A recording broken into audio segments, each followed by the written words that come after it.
Right, so the table below gives the information about 3 fuels that can be used in cars. Tick shows the substance is produced when the fuel burns. X shows the substance is not produced when the fuel burns. Which fuel in the table releases the least energy per kilogram? So we've got a list of the energies here per kilogram. So which fuel releases the least energies per kilogram? So basically we're looking for the smallest number on here. So the answer is ethanol. Okay, so that's also an alcohol there.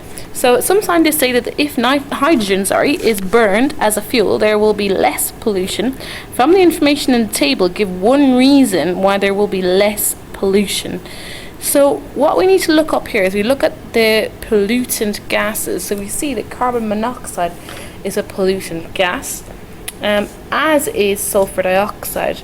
So carbon monoxide can produce, when it dissolves in water, it's going to make acid rain. So as you can see, the hydrogen produces neither carbon monoxide nor sulfur dioxide. So either of those answers will be acceptable, or just stating what the water actually, what the hydrogen actually produces as a byproduct, which is water. Okay, and saying as well the fact that it doesn't produce the acid rain because it doesn't produce the sulfur dioxide. So there's a number of different answers that are acceptable there. So we'll just write one of them in. Okay, now just for the sake of completeness, I've put the whole answer together, but again, only one would have been fine. So burning hydrogen does not produce sulfur dioxide or carbon monoxide. The only product is water, so it will not contribute to acid rain as burning fossil fuels does.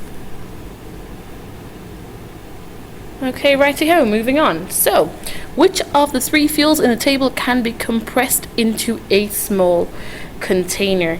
So here we're looking for the properties of solids, liquids and gases. So we have to pick the fuel that's a gas, which is hydrogen. Okay, so looking at the next question, which gas in the air is needed to burn? It is needed for fuels to burn. So which gas do we need in order for fuels to burn? So I'm just going to expand a little bit on this one here. So we need oxygen in order for fuels to burn. So moving on to the next question, petrol and ethanol are both fuels. Petrol is made from oil. Scientists say that oil could run out in 100 years. In some countries, people plant sugarcane and use it to make ethanol. So sugarcane will not run out. Explain why. So when you plant sugarcane, it grows. And it's a plant, so it's a link to biology. And plants photosynthesize using light and chlorophyll. So they take in carbon dioxide from the air and water vapor.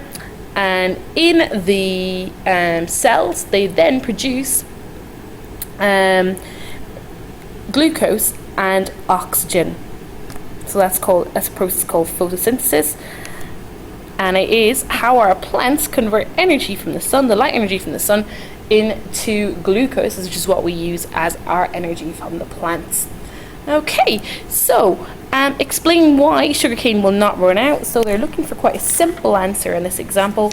They're looking for something like it can be grown, it can be replanted, and it can be reproduced. But the most obvious answer there is because it's a renewable fuel. So glucose is renewable. Sorry, pardon me. Sugarcane is renewable. So that's the answer we're going to write in there. Sugarcane is renewable. So there you go. Sugarcane is renewable.